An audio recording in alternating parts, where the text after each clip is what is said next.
मेरे वाजिबुल एहतराम, आज हमें दुनिया के अंदर हर काम करने का टाइम है, लेकिन अगर टाइम नहीं है तो वो ये कुरान मजीद पढ़ने के लिए, इसके ऊपर अमल करने के लिए टाइम हमारे पास नहीं है। तो इसी कुरान की शान के अंदर एक नात पेश करते हैं जिसका नाम ये है कि कुरान की फरियाद। दो चार अल्फाज अच्छी लगे तो लाइक कर देना।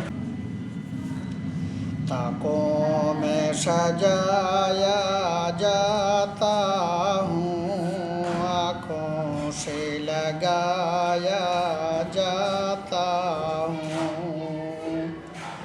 ताकों में सजाया जाता हूँ, आँखों से लगाया जाता हूँ। तावीज़ बनाया जाता हूँ, धो धो के पिलाया जाता हूँ। जुज़दानो हरीर और रेशम के और फूल सितारे चांदी के।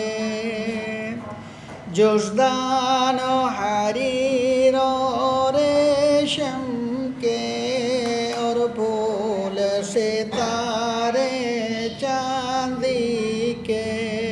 फिर अतर की बारिश होती है, खुशबू में बसाया जाता हूँ।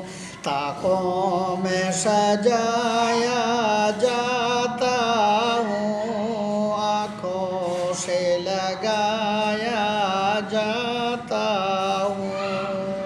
बस फिलहाल तरीके